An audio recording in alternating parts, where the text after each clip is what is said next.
नमस्कार students. Career makers coaching के YouTube channel में आप सभी का स्वागत है। हम टाइम टू टाइम बेटा आप लोगों के लिए अलग अलग सब्जेक्ट और अलग अलग टॉपिक्स की वीडियोस लाते रहते हैं।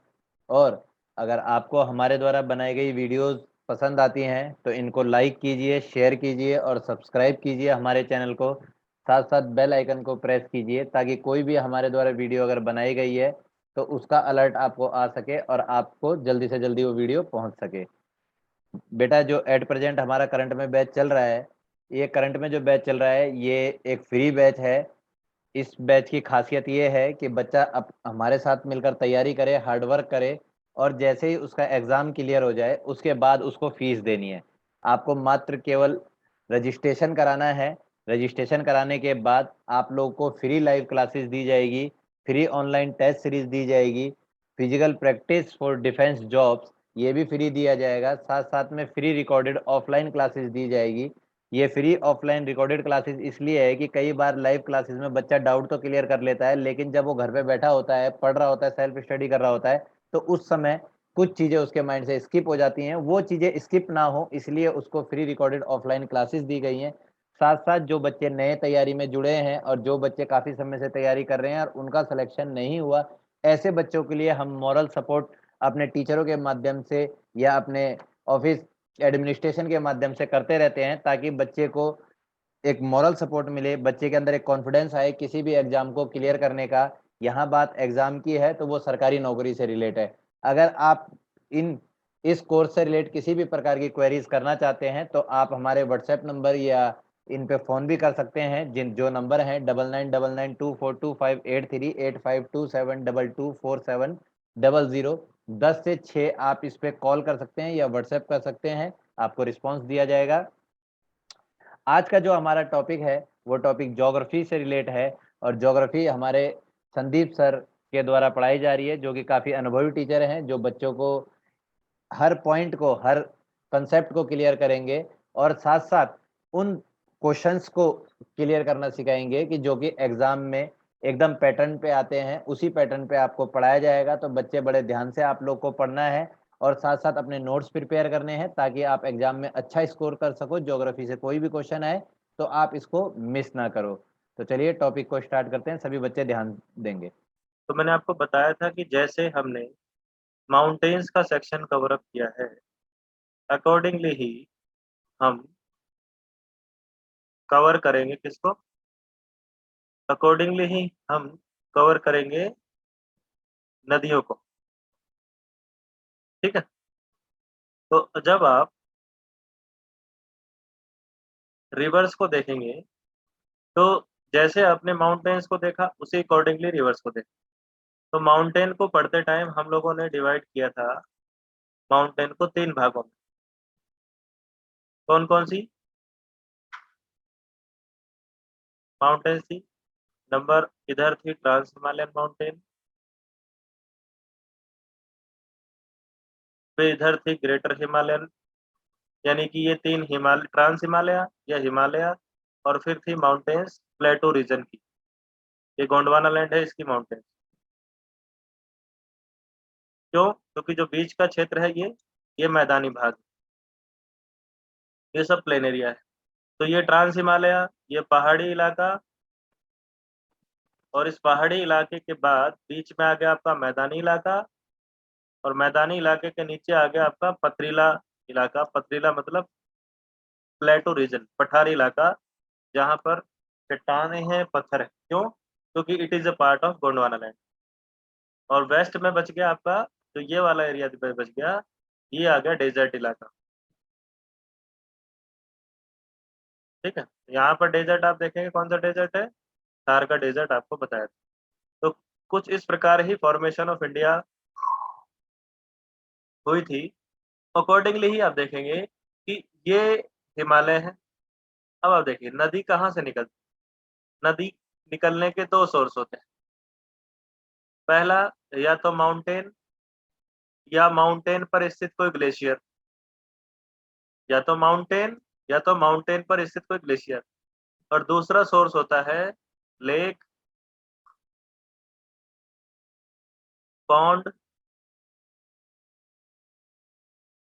भाई तालाब बोल सकते हैं, बड़े बड़े तालाब होते हैं, लेक होते हैं, और या फिर कोई रिवर। भाई एक नदी ऐसे बह रही है, इस नदी से दूसरी नदी भी तो बन सकती।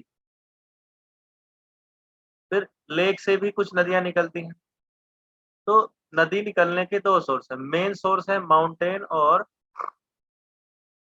ग्लेशियर, क्योंकि जब ग्लेशियर मेल्ट होते हैं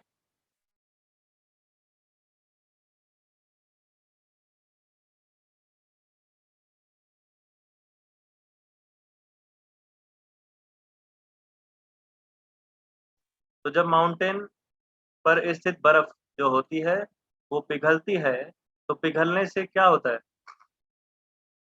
नदियों का निर्माण होता है। तो रिवर का ओरिजिनेशन जो सोर्स है वो इस प्रकार से। तो सबसे पहले हमने सीक्वेंस वाइज माउंटेन्स देख ली। अब हमें पता है कि माउंटेन्स कौन सी कहाँ है, अकॉर्डिंगली ही हम अब देख लेंगे कि नदियां उनसे कौन कौन सी निकलती हैं। तो जब आप बात करेंगे ट्रांस हिमालयन माउंटेन्स की, तो देखिए ये ट्रांस हिमालयन माउंटेन है। इन ट्रांस हिमालयन माउंटेन से कुछ खास नदियां नहीं निकलती, और इनसे रिलेटेड कुछ नदियों के नाम एग्जाम में आपको नहीं मिलेंगे। क्यों? क्योंकि ये एक बहुत ही कह सकते हैं कि रेयर रिजाइडिंग एरिया है। यहाँ पर बहुत कम लोग रहते हैं, क्योंकि यहाँ पर रहना बहुत ही अ, कठिन है, क्योंकि बहुत ही लो टेम्परेचर आपको मिल जाएगा यहाँ पर। सियाचिन ग्लेशियर, लेह लद्दाख, इन क्षेत्रों में रहना बहुत कम हो पाता है, इसलिए यहाँ से ज़्यादा प्रश्न नहीं पूछे जाते नदियों से। हाँ, अब यहाँ से प्रश्न पूछे जाएंगे दो नदियों से। वो कौन सी दो नदियां हैं, कैसे? तो पहले हम देखेंगे वो नदियां जो हिमालय से नहीं निकलती, तो उनको बोला जाएगा ट्रांस हिमालयन रिवर।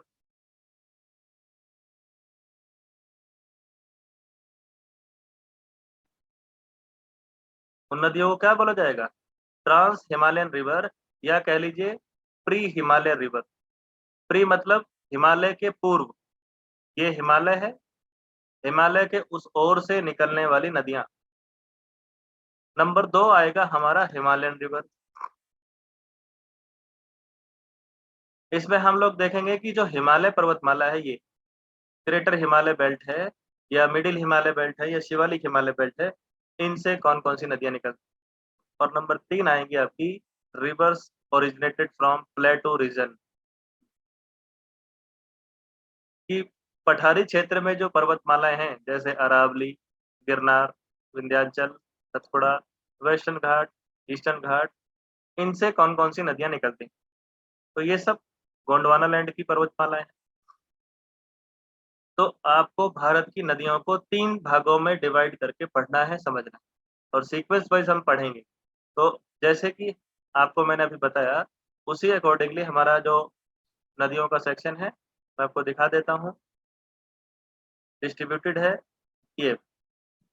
आप देखेंगे रिवर सिस्टम में आपको प्री हिमालयन रिवर्स दिखाई देंगी, हिमालयन रिवर्स दिखाई देंगी, और प्लेटो रीजन की नदियां दिखाई देंगी। तो हिमालयन रिवर में जो दो बड़ी नदियां हैं वो मैंने गंगा और यमुना को ले रखा है।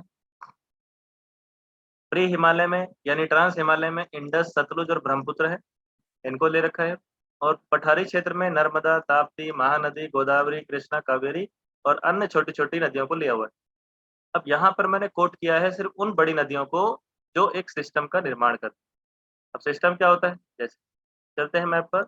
मान लीजिए यहाँ से एक नदी फ्लो हो रही है, यहाँ से मान लीजिए एक नदी निकली और वो ऐसे जा रही है बहते हुए।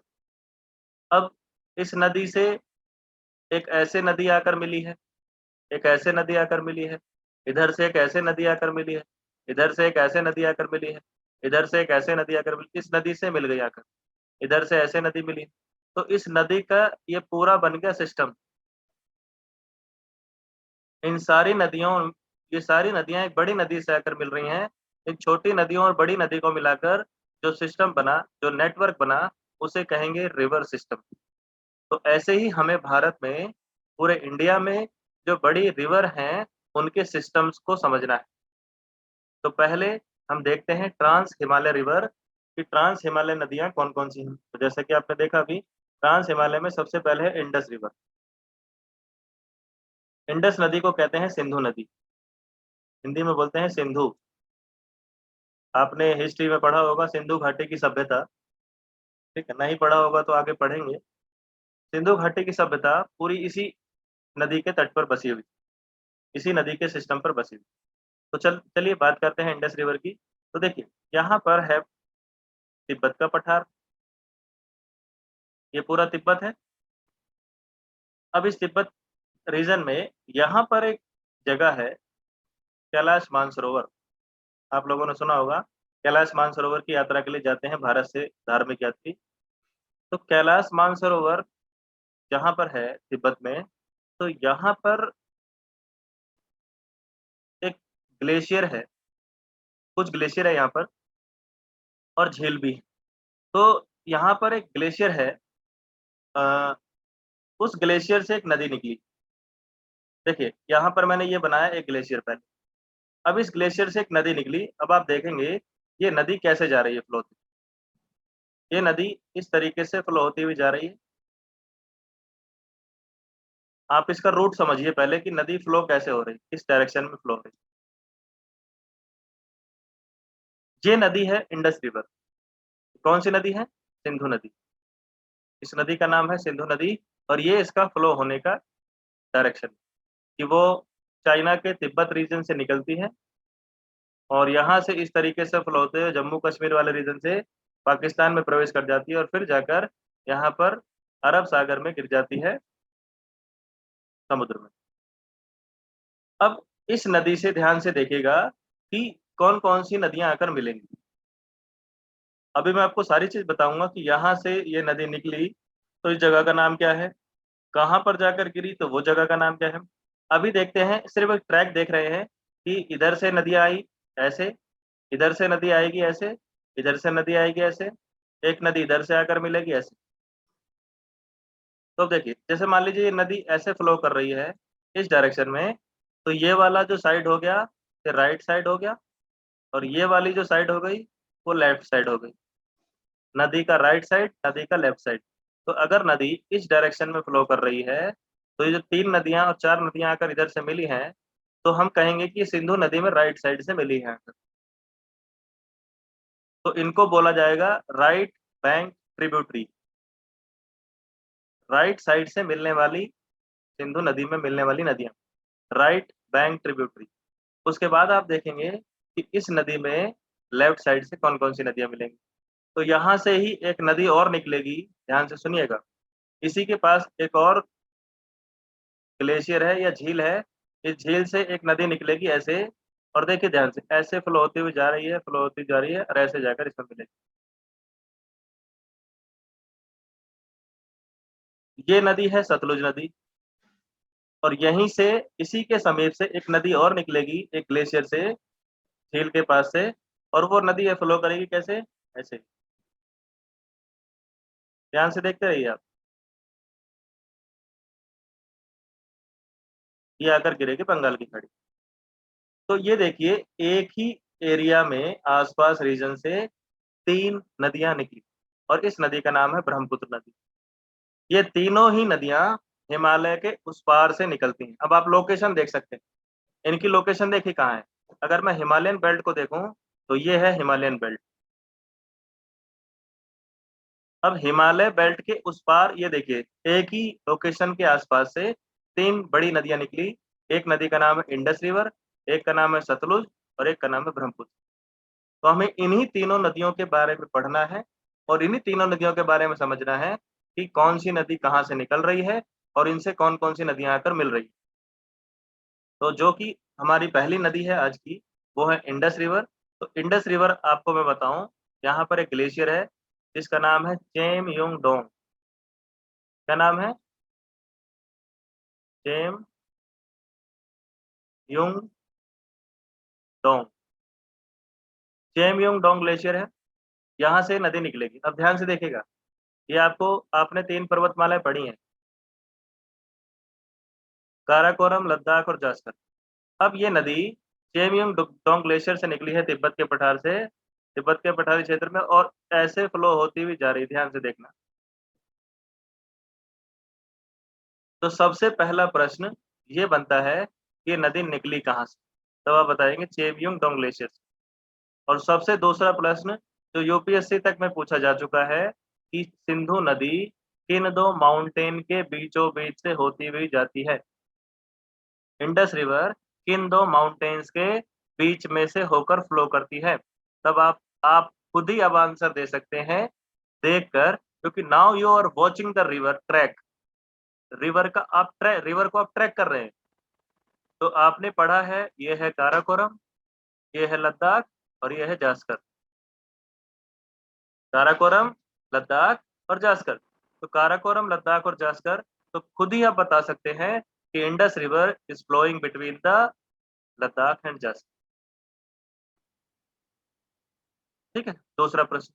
अब ध्यान से आप यहाँ पर, अब आप देखिए, अगर मैं यहाँ पर नहीं भी बनाता तो ये ग्लेशियर का नाम आपको पता है, चेमयुंगडोंग ग्लेशियर। अब यहाँ से ये नदी ऐसे जा रही है, ऐसे। तो आपको वो दो पहाड़ियां दिखाई देनी चाहिए जिनके बीच से ये फ्लो हो रही है। दो पहाड़ी, ये दो ऐसे दिखाई देनी चाहिए, और एक पहाड़ी इधर है, ये काराकोरम। आपको पता होना चाहिए कि सिंधु नदी किसके बीच में जा रही है। अब यहाँ पर देखिए, इस पहाड़ी पर जो बीच वाली है लद्दाख, इस पर यहाँ पर लेह शहर बसा हुआ है, ये लेह सिटी बसी हुई है, लद्दाख रेंज पर लेह शहर है। अब ये नदी ऐसे फ्लो कर रही है, और यूपीएससी में ये भी प्रश्न पूछा जा चुका है कि बताओ लद्दाख की राजधानी लेह या भारत का एक प्रमुख शहर लेह किस नदी के, सिंधु नदी के, किस नहीं, सिंधु नदी के किस तट पर बसा हुआ है, राइट बैंक पर या लेफ्ट बैंक पर। तो अब आप खुद देखकर बताइए कि सिंधु नदी के राइट साइड में है ये शहर या लेफ्ट साइड। आपको खुद ही दिखाई दे रहा है, अगर नदी, river is flowing in this direction, अगर इस डायरेक्शन में फ्लो कर रही है तो इंडस रिवर के राइट बैंक पर है या लेफ्ट पर है। आप खुद ही आंसर देते चलेंगे, मैं नहीं दूंगा आंसर। अब देखिए और आंसर दीजिए, और यही एग्जाम में सीधे सीधे क्वेश्चन पूछे जाएंगे। और it is not a simple question. If you are not seeing the location तो आपको नहीं समझ में आएगा। अच्छे अच्छे जो पढ़ाकू सब फेल हो जाते हैं।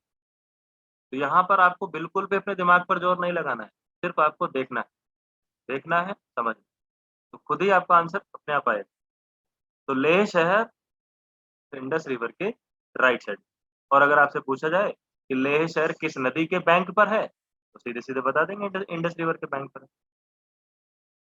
अब देखिए एक कमाल की बात और दूसरी चीज, इसी के चेमयोंगडोंग ग्लेशियर के कुछ दूर पर ही तिब्बत में एक और यहाँ पर जगह है, यहाँ से एक नदी निकलती है। उस जगह का नाम नहीं पूछा जाता, तिब्बत रीजन से ही पूछा जाता है। तो यहाँ से एक नदी ऐसे निकलती है, और इन दो पर्वतमालाओं के बीच में से फ्लो होती हुई जाकर ऐसे इंडस में मिल जाती है। तो अब देखिए, ये वाली नदी जो ए फॉर एप्पल है, ये वाली नदी, ए रिवर, किन दो पर्वतमालाओं के बीच में जा रही है, काराकोरम और लद्दाख। तो यहाँ पर आपसे पूछा जाएगा कि इस नदी का नाम, या पूछ लेगा कि श्योक रिवर, इस नदी का नाम है श्योक नदी। आपसे पूछेगा कि श्योक नदी किन दो पर्वतमालाओं के बीच में से होकर फ्लो होती है। और श्योक नदी सिंधु नदी में राइट साइड से मिलती है या लेफ्ट साइड से मिलती है। आप खुद आंसर दीजिए दोनों प्रश्नों के। इंडस रिवर में श्योक नदी राइट साइड से मिलती है अगर, या लेफ्ट से। और श्योक नदी किन दो पर्वतमालाओं के बीच में से होकर जा रही है, खुद आप आंसर दोनों के दीजिए।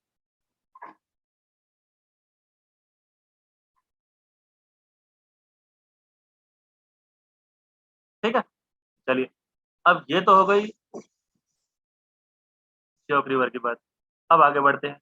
तो पहला प्रश्न, अभी इतने सारे प्रश्न हो गए। अब यहाँ से देखिए, पूछेगा कि इंडस रिवर की लंबाई कितनी, सिंधु नदी की लंबाई कितनी। तो आप बता देंगे सिंधु नदी की लंबाई है 2880 किलोमीटर।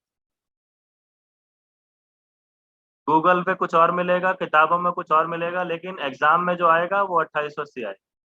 तो आपको 2880 किलोमीटर ही लगाना है। ठीक है। तो पहले बता दे रहा हूँ कि मुझसे मत पूछना कि गूगल में तो भैया ये दिखा रखा है, गूगल में वो दिखा रखा है। I will not follow the Google. मैं इसलिए पहले ही बता रहा हूँ कि गूगल में कुछ और मिलेगा, बुक्स में कुछ और मिलेगा, लेकिन एग्जाम में जो आएगा वो 2880 आएगा। इसलिए सिर्फ आप इतना ध्यान रखेंगे कि इसकी लंबाई 2880 किलोमीटर। ठीक है, चलिए अब यहाँ से अगला प्रश्न। सिर्फ प्रश्नों का उत्तर ध्यान से देखिए। सिंधु नदी कितने देश से होकर जा रही है? देखिए और उत्तर दीजिए। इंडस रिवर कितने देशों से होकर जाती है?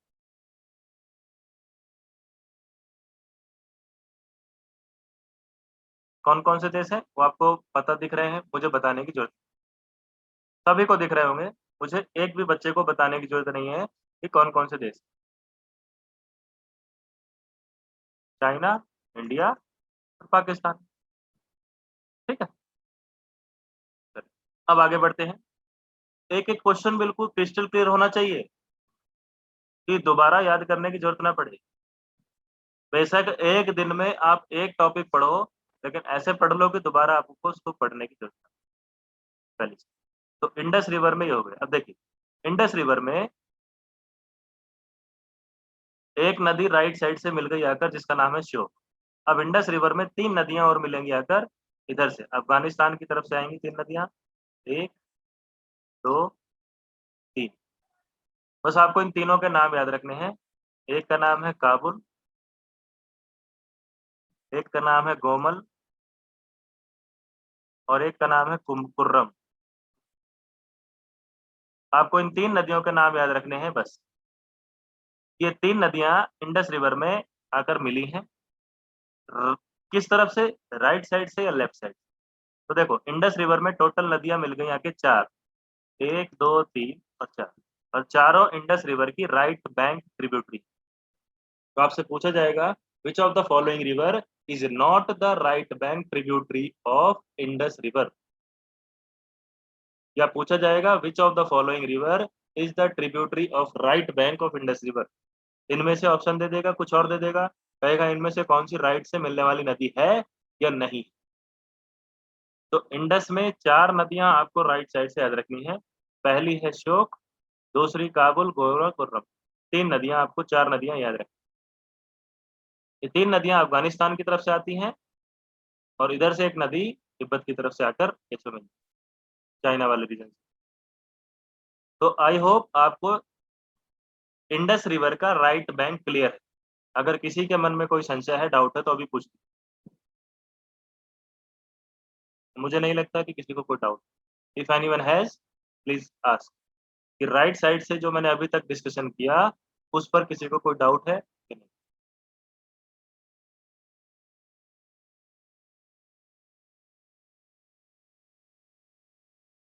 Clear to everything, to everyone?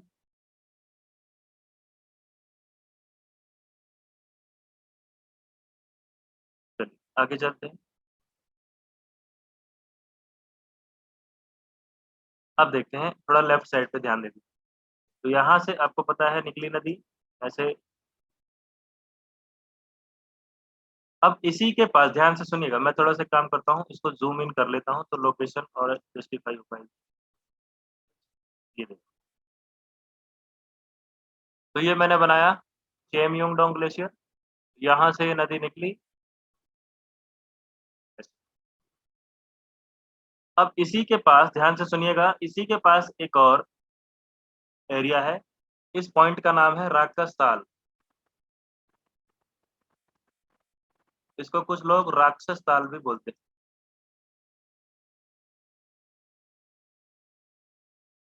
ताल मतलब होता है कोई सरोवर या झील टाइप का होता है। ठीक है, और इसी राक्षस ताल के पास ही मानसरोवर झील है। कौन सी लेक है? मानसरोवर लेक। कैलाश मानसरोवर है ना, तो उसी कैलाश मानसरोवर के पास ही लेक है, और उसी के पास ही ये राक्षस ताल है, ये राक्षस ताल। तो इस राक्षस ताल से एक नदी निकलती है, और ऐसे मस्त गाना गाते हुए जा रही है, और जाकर इस पॉइंट पर पाकिस्तान में इंडस रिवर से मिल गई। इस नदी का नाम है सतलुज रिवर। कहीं पर सतलुज इस तरीके से लिखाएगा और कहीं पर सतलुज इस तरीके से लिखा है, ई और जे, मतलब एक ही है, सतलुज। अब ध्यान से सुनिए, ये जा रही है सतलुज रिवर। कौन सी नदी? सतलुज नदी।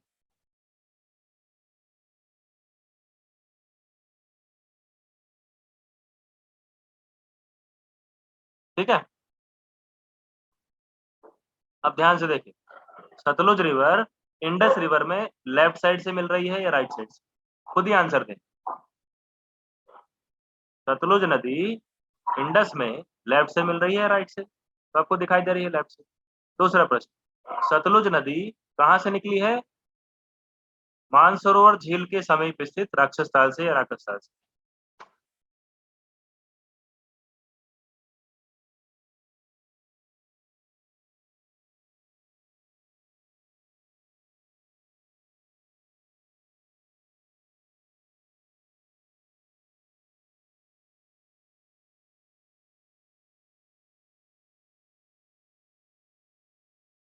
अब देखिए, सतलुज नदी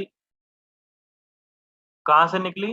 राक्षस ताल से, राक्षस ताल से नियर टू मानसरोवर। अब अगर आपसे कोई पूछे कि सतलुज नदी की लंबाई कितनी है, तो आप कह देंगे 1450 किलोमीटर।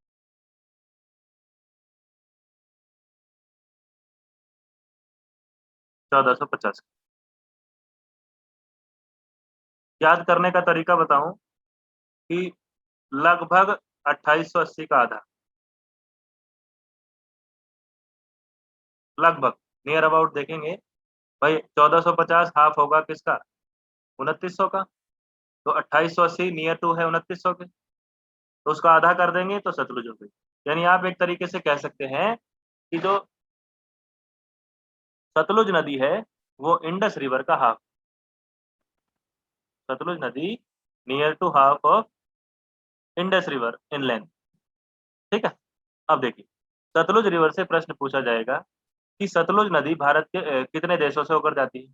प्रश्न बताएं जल्दी से, आंसर बताएं कि सतलुज नदी कितने देशों से होकर जा रही है?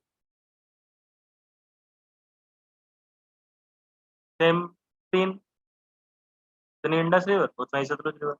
अब ये पूछा जाता है कि बताओ सतलुज नदी इंडस रिवर से किस पॉइंट पर जाकर मिली और कहाँ मिली? तो ये पाकिस्तान है, ये पाकिस्तान है। इस पाकिस्तान पे ये जो जगह है, ये एरिया जो है ना, ये इलाका है, इस इलाके का नाम है मिठान कोट। मिठान कोट। इस मिठान कोट नामक स्थान पर जाकर सतलुज नदी पाकिस्तान में इंडस रिवर से मिली। इसको अलग अलग नामों से जाना जाएगा, बट इसको क्या कहेंगे? मिठान। क्लियर है? सतलुज नदी इस स्थान पर जाकर इंडस रिवर से मिली है, उस रिवर के स्थान का नाम है मिठानपुर। क्लियर है? अब देखिए, या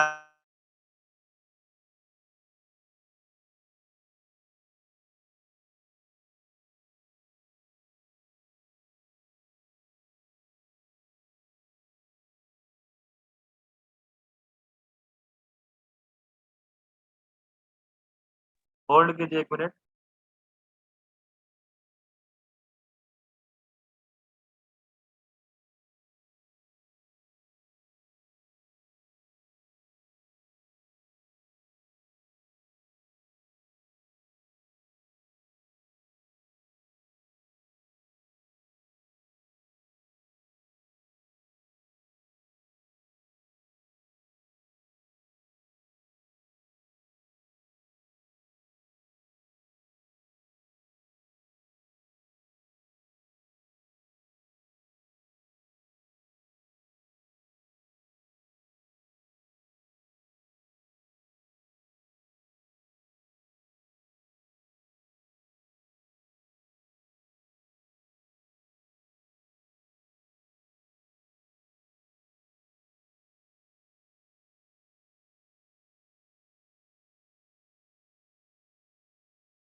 तो देखिए, अब यहाँ पर एडवांस क्वेश्चन सतलुज रिवर से, वो ये है, आपसे पूछा जाएगा कि सतलुज नदी ये इंडिया में यहाँ प्रवेश कर रही है, तो इंडिया में प्रवेश किस स्टेट से करती है?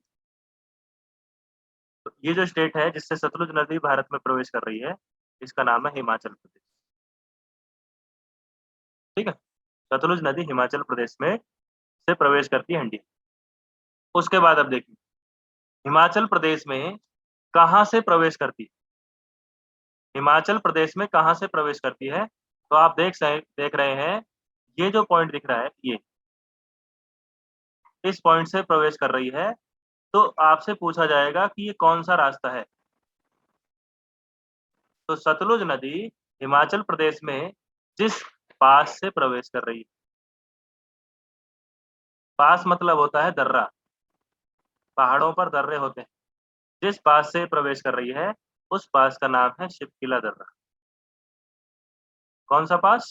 शिवकिला पास। और ये प्रश्न बहुत बार पेपर में पूछा गया है कि बताओ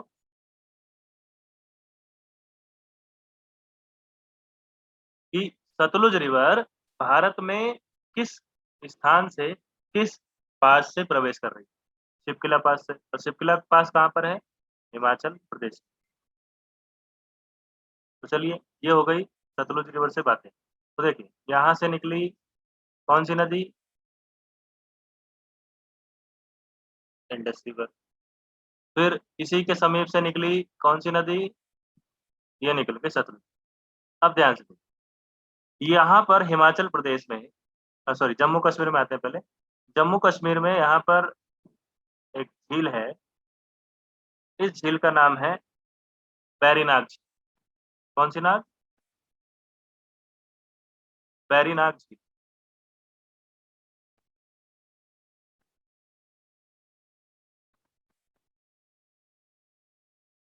क्या हुआ संदीप? सर जो सतलुज रिवर है वो हिमाचल से रोहतांग से नहीं जाती? बेटा मैं ये नहीं कह रहा कि हिमाचल के रोहतांग से नहीं जाती, रोहतांग बता रहा हूँ। देखो सतलुज जा रही है, रोहतांग यहाँ पर है, हाँ जी, हाँ जी। और शिवकिला यहाँ पर है। तो रोहतांग दर्रा ये ऐसे इस पहाड़ी पर है, और शिवकिला दर्रा ऐसे इस पहाड़ी पर। दिख रहा है? हाँ जी सर, हाँ जी। तो ये रोहतांग से नहीं जाती, वो शिवकिला से होकर जाती। ये इस एरिया में यहाँ पर शिवकिला दर्रा है, रोहतांग दर्रा यहाँ अंदर है। यहाँ पर दो दर्रे हैं, रोहतांग और बारालाचाला। यहाँ पर दो दर्रे हैं, रोहतांग और बारालाचाला। तो इन दोनों दर्रों से नदियां निकलेंगी, और वही मैं बता रहा हूँ। तो यहाँ से जो नदी निकली, ये तो इंडस जा रही है आपकी, और ये आ गई सतलुज नदी। तो सतलुज नदी इस शिवकिला दर्रे से ऐसे प्रवेश करती हुई जाती है, ये इस तरीके से। तो ये रोहतांग दर्रा यहाँ पर दिख रहा है, इसी के पास। हाँ जी सर। तो हमसे पूछा जाएगा एग्जाम में कि किस गेट से, मेन गेट पूछा जाता है। अब बीच में से हाँ कौन जी, हाँ कौन से जी। शहर से होती हुई जा रही है वो तो अलग कॉन्सेप्ट हो गया। जब आप हिमाचल हाँ जी, प्रदेश हाँ का जी। एग्जाम देने जाओगे, पर्टिकुलरली हिमाचल का एग्जाम, तो उसमें पूछे जा सकते हैं। लेकिन नेशनल लेवल के एग्जाम में सिर्फ वो होगा जो काम की बात होगी। ठीक है, ठीक। तो सर आप बताएं। लेकिन हाँ, मैंने गूगल पे भी चेक करा था, उसमें भी रोहतांग दे रखा था। और सर जो मेरे पास बुक है उसके अंदर भी सर रोहतांग ही दे रखा है। बेटा मेरे को स्क्रीनशॉट भेजना जरा एक बार, है ना, कि किस कंटेक्स्ट में वो ओके सर। रोहतांग दे ठीक रखा है। ठीक है सर, ठीक फिर है। रोहतांग दर्रे से कहाँ, ठीक है सर। मतलब रोहतांग दर्रे के पास से होकर जा रही है, यानी किस कंटेक्स्ट में हाँ वो जी, हाँ क्वेश्चन जी। दिया हुआ है, वो मुझे दिखाना जरा एक बार। हो सकता है ठीक कि है आप सर। उसको मिस ओके। इंटरप्रेट कर रहे हो, तो आप कुछ और समझ रहे हो और मैं कुछ और समझ रहा हूँ। ठीक है सर, ठीक है। थैंक ठीक है, यू। Okay sir. तो कुछ ये ओके, ठीक कंफ्यूजन है। हो जाती है कई बार समझने में, कि आप कुछ कहना चाह रहे हो और मैं कुछ समझ रहा हूँ। तो पहले आप मुझे उस सोर्स को दिखाइए, फिर मैं देख लूंगा आपसे, उस चीज को एनालिस कर लूंगा, और उसके बाद मैं बता दूंगा कि आप वो क्वेश्चन क्या है। ठीक है, okay sir. Okay, okay. Thank you sir. तो देखिए, सतलुज नदी शिवकला दर्रे से भारत में प्रवेश करती है और फ्लो होती हुई चली जाती है। अब यहाँ पर हिमाचल प्रदेश में एक दर्रा है जिसका नाम है रोहतांग दर्रा। ठीक है, अब इस रोहतांग दर्रे से दो नदियां निकलेंगी, और इसी के बगल में एक और दर्रा है जिसका नाम है बारालाचाला दर्रा। बारालाचाला दर्रा, बारालाचाला पास और रोहतांग पास। इस रोहतांग दर्रे से 2 नदियां निकलेंगी और बारालाचाला से 1 नदी निकलेगी। इससे 1 नदी निकलेगी, इससे 2 नदी। रिवर ओरिजिनेट होंगी इस दर्रे से, यहाँ पर वाटर सोर्स है, वहां से 2 नदियां निकलेंगी और बारालाचाला से 1 निकलेगी। और जम्मू कश्मीर में आप देखेंगे यहाँ पर झील है बैरीनाग झील। इस बैरीनाग झील से 1 नदी निकलेगी। अब देखिए, पहले मैं निकालता हूं बारालाचाला दर्रे से 1 नदी, फिर इधर से निकाली 1 नदी, ध्यान से देखिएगा, और ये आकर मिलेगी इसमें, ये आकर मिलेगी, एक सेकंड, ये आकर मिलेगी पहले इसमें, ये इधर से आएगी, ये आकर मिलेगी इसमें, और यहां से ऐसे, यहां से निकली इंडस रिवर, इसी के नियर अबाउट निकली सतलुज रिवर, ये मिल गई। जम्मू कश्मीर में यहाँ पर एक झील है जिसका नाम है बैरीनाग झील। हिमाचल प्रदेश में यहाँ पर 2 दर्रे हैं, एक यहाँ पर, एक यहाँ पर। तो जो ये वाला दर्रा है इसका नाम है बारालाचाला,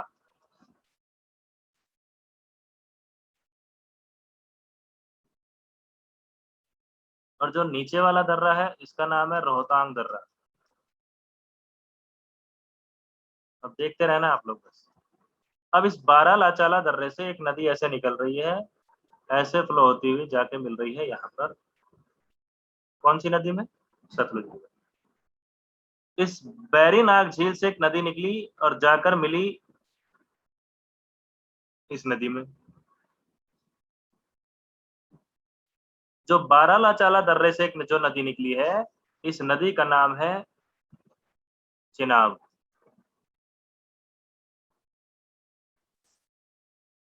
क्या नाम है? चिनाब। और जो इस बैरीनाग झील से निकली, इस नदी का नाम है झेलम। क्या नाम है इसका? झेलम।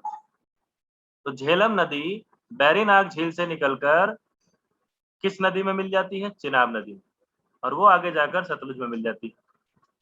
अब रोहतांग दर्रे से 2 नदियां निकलेंगी, ध्यान से देखना।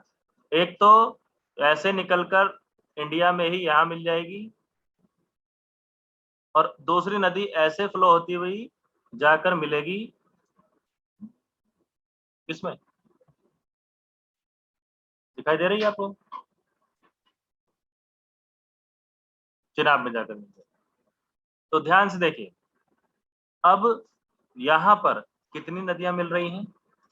लेफ्ट साइड से पहली झेलम, ये लिख दिया मैंने शॉर्ट में JH। दूसरी चिनाब, CH। तीसरी, ये इस नदी का नाम है रावी, RA। ये वाली जो नदी है छोटी, इसका नाम है व्यास, और लास्ट में है सतलुज, और सबसे ऊपर है इंडस। तो इंडस, झेलम, चिनाब, रावी, व्यास, सतलुज। झेलम, चिनाब, रावी, व्यास, सतलुज, याद रखना, इंडस तो ऊपर से फ्लो ही हो रही है। और ये प्रश्न भी पूछे जा चुके हैं इन UPSC and other state PCS examination, कि बताओ इंडस रिवर की जो लेफ्ट बैंक ट्रिब्यूटरीज हैं उनका सीक्वेंस क्या है, नॉर्थ टू साउथ। तो नॉर्थ टू साउथ उनका सीक्वेंस है झेलम, चिनाब, रावी, व्यास, सतलुज। अब मेरे प्रश्नों का उत्तर ध्यान से देखना।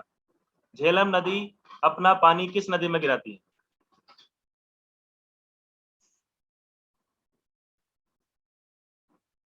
सभी लोग प्रश्नों का उत्तर देते रहे, मैं मैसेज चेक कर रहा हूं सबके। झेलम नदी कहां से निकली?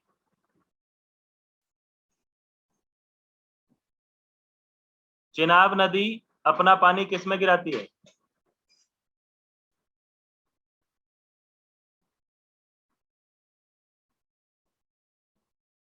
अब ध्यान से मेरे प्रश्न का उत्तर देना।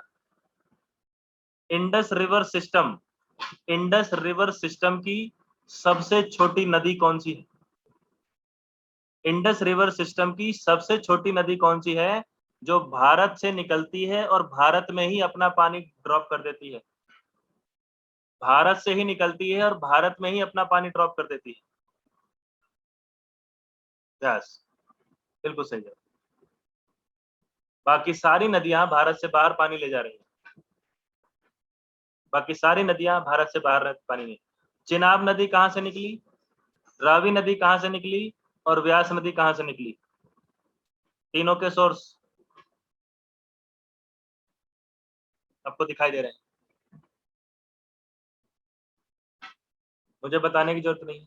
अब अगर आपको इन image through image picture clear है, आप एक नहीं 50 क्वेश्चन बना लीजिए, सीधे सीधे क्वेश्चन बना लीजिए, ट्रिकी क्वेश्चन बना लीजिए, हाइपोथेटिकल क्वेश्चन बना लीजिए, किसी भी पैटर्न पर क्वेश्चन बना लें। अगर आपका एक भी क्वेश्चन गलत हो जाए तो मुझे बता देना कि सर ये मेरा क्वेश्चन गलत हो गया और ये मुझे समझ में नहीं आया। अब आगे बढ़ते हैं, थोड़ा सा एक स्टेप आगे बढ़ते हैं। तो जब ये हो गया पूरा इंडस रिवर, अब ध्यान से देखिए, अगर मैं बात करूंगा इंडस रिवर की, तो इंडस रिवर की ये सारी नदियां लेफ्ट बैंक हैं। लेकिन अगर मैं वही सतलुज नदी को देखने लगूं तो सतलुज नदी के कंटेक्स्ट में ये सारी नदियां उसकी राइट बैंक है। ध्यान से देखो, आप सतलुज नदी का सिस्टम भी तो देखोगे। जब आप सतलुज रिवर का सिस्टम देखोगे तो ये सारी नदियां जो सतलुज में मिल रही हैं वो उसकी राइट बैंक ट्रिब्यूटरीज है। यस और नो? अगर आप इंडस को देख रहे हैं, इंडस सिस्टम को देखेंगे तो इंडस सिस्टम की लेफ्ट बैंक ट्रिब्यूटरीज है और सतलुज की राइट बैंक ट्रिब्यूटरीज है। That's it. तो यहां पर आपके सिस्टम कंप्लीट हो गए दो, एक इंडस रिवर सिस्टम, एक Sutlej river system. Sutlej river system की लेफ्ट बैंक ट्रिब्यूटरीज के बारे में एग्जाम में रेयर केस में पूछा जाता है, वो हम आगे पढ़ेंगे। जब डैम्स में बताऊंगा तब मैं बता दूंगा आपको, नहीं तो बहुत कम पूछा जाता है, आता ही नहीं ना के बराबर। सारी की सारी राइट बैंक पूछी जाती है, ठीक है। अब आगे बढ़ते हैं। अब देखिए, आप देखेंगे टोटल कितनी नदियां हो गई जो भारत से पाकिस्तान जा रही हैं? 1 2 3 4 5 6। हुआ क्या, 1947 के बाद जब भारत पाकिस्तान का विभाजन हो गया, 1947 के बाद भारत ने क्या करा, इन सब नदियों के पानी को रोक दिया, थोड़ा थोड़ा पानी छोड़ने दिया, बाकी सब पानी को रोक दिया। अब इतने सारी नदियों के पानी को अगर रोक दोगे तो पाकिस्तान का तो बेड़ा गर्क हो जाएगा। तो हुआ कुछ इसी प्रकार कि पाकिस्तान पहुंच गया इंटरनेशनल कोर्ट में, यूएनओ में, कि भारत ने इन सभी नदियों का पानी रोक दिया है, अब इसका सॉल्यूशन करें। क्योंकि 1947 में पाकिस्तान के साथ लड़ाई हुई, तो धीरे धीरे करके डिस्प्यूट बढ़ता रहा इन सब पानी को लेकर, इंडस रिवर ट्रिब्यूटरीज के पानी को लेकर विवाद बढ़ता रहा भारत और पाकिस्तान के बीच। तो यूएन को मीडिएटरशिप करते हुए यूएन ने क्या करा, 1960 में दोनों देशों के बीच में ट्रीटी साइन कराई। ट्रीटी मतलब संधि। दोनों को बुलाया और कहा कि ऐसा भाई देखो, अगर प्यार से मिल बांट कर काम चलाओगे तो सबका काम चलेगा। तो कहा कि भैया हम दोनों से तो इतने दिन कुछ नहीं हुआ, अब आप ही कुछ सॉल्यूशन बताएं।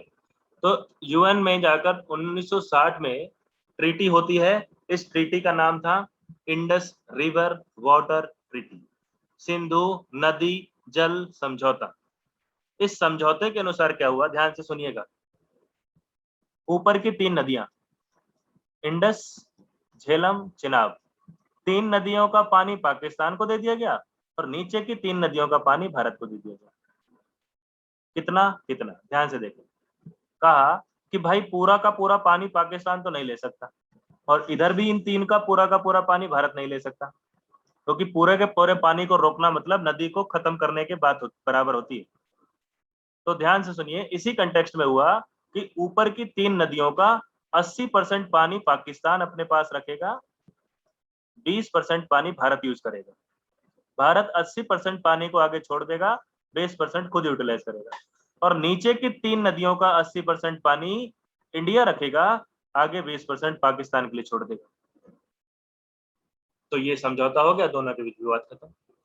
अब ये विवाद जो हुआ था, ये प्रेशर में आकर भारत ने उस टाइम पर यूएन के दबाव में आकर, कह लीजिए इंटरनेशनल कम्युनिटी के कहने पर, इस समझौते को किया।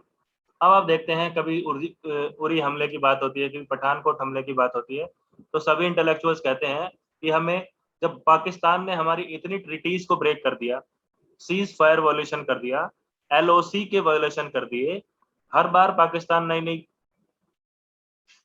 नियम तोड़ता है, तो हम एक संधि को तोड़ दें तो इसमें कोई बड़ी बात नहीं है।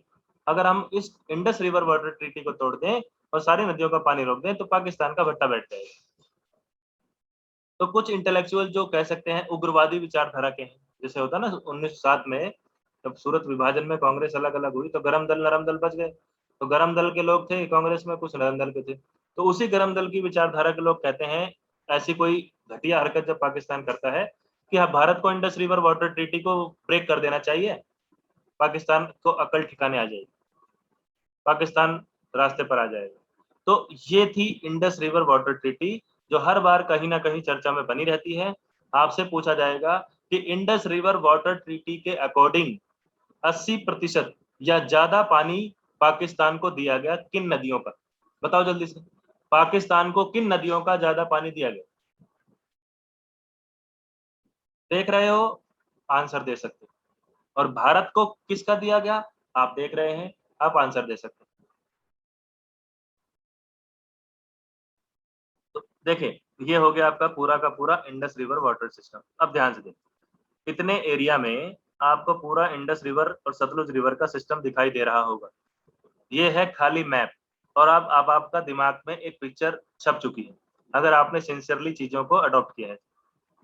तो ऐसे ही कुछ दिन में जब ज्योग्राफी क्लास पूरी खत्म होगी, आपका पूरा मैप भर जाएगा आपके दिमाग में, और आपको मैं किसी दूसरे मैप पर काम नहीं कराऊंगा, मैं आपको पहली क्लास से लेकर लास्ट क्लास तक इसी मैप पर काम कराऊंगा। ध्यान से सुन लीजिए। देखिए, आपको मैप भरना है, जैसे जैसे आपके टॉपिक होते जाएंगे आपका मैप भरता रहेगा, और आप काम करेंगे किस स्पीड से?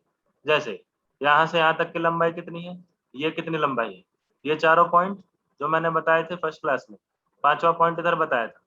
फिर यहाँ से यहाँ कौन सा हाईवे जा रहा है, यहाँ से यहाँ कौन सा हाईवे जा रहा है, इसकी लेंथ कितनी है, इसकी लेंथ कितनी है। ये हो जाने के बाद यहाँ पर ये 3 पहाड़ियाँ आप देखेंगे, ये पहाड़ी देखेंगे, ये यहाँ पर ये 2, इधर वेस्टर्न घाट, इधर ईस्टर्न घाट, इधर गारो खासी जयंतियाँ, इधर 2, इधर 1 2 3 4, ऐसे ऐसे करके ये सारा नेटवर्क हो गया। ऐसे ही अब आप धीरे धीरे नदियों का सिस्टम देखेंगे, तो धीरे धीरे करके जैसे जैसे आपके टॉपिक्स कवर होंगे, ये ब्लैंक मैप आपके दिमाग में टॉपिक्स का नेटवर्क बन जाएगा, और आपकी ज्योग्राफी क्लियर। अगर आप इस तरीके से याद करेंगे, अब आप देखिए इतने एरिया में आपको पूरी चीज दिखाई दे रही है। यहाँ तो 3 काराकोरम लद्दाख जाकर दिख रही है, उनके साथ साथ अब आपको ये इंडस रिवर का नेटवर्क दिखाई दे रहा है। यहाँ से सतलुज रिवर ऐसे फ्लो होती दिखेगी, यहाँ पर 2 पास दिखेंगे, बारालाचाला रोहतांग दर्रा। यहाँ से ऐसे नदी जा रही है, यहाँ से दूसरी नदी ऐसे जा रही है, यहाँ से तीसरी नदी ऐसे जा रही है, ये जाकर इसमें मिल गई, इधर से एक नदी आई वो आकर इसमें मिल गई, ये हो गया पूरा नेटवर्क कंप्लीट। यहाँ पर जो दर्रा है उसका नाम क्या है? शिपकिला दर्रा। इसकी लंबाई कितनी है, इसकी लंबाई कितनी है, इधर से 3 नदियां आकर आपने यहाँ जोड़ दी, इधर से एक नदी आकर इसमें जोड़ दी। ये हो गया आपका इंडस रिवर सिस्टम क्लियर। अब मुझे बताएं,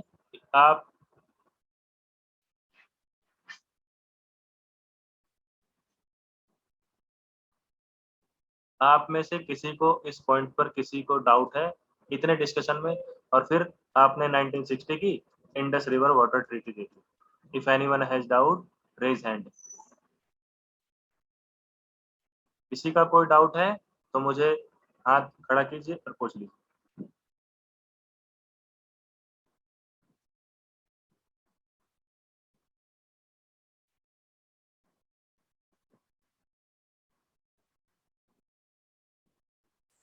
ठीक है, अब एक बार मैं आपको एक्चुअल मैप दिखा देता हूँ। देखिए, ये है, देखिए इंडस रिवर का सिस्टम दिख रहा होगा। अब आप देख सकते हैं इंडस रिवर, झेलम, चिनाब, रावी, व्यास, सतलुज। ये देखिए मैप पर, इंडस, झेलम, चिनाब, रावी, व्यास, सतलुज। ये यहाँ से निकली, ये यहाँ से निकली। ये देखिए कैलाश मानसरोवर यहाँ पर दिखाई दे रहा है, और ये चाइना है आपका। इसमें कुछ पॉइंट्स हैं, जैसे मैं बता देता हूँ।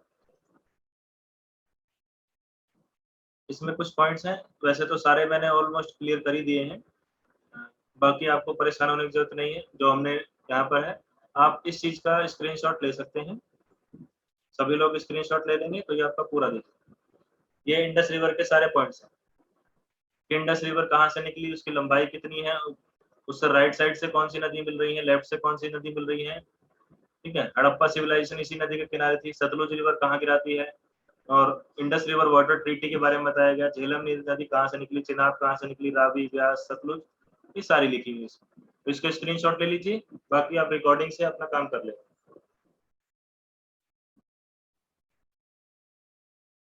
और ये सतलुज रिवर के बारे में है, छोटा सा, इसके बारे में देख लेना, ये इसका स्क्रीनशॉट ले लो, दैट्स इट।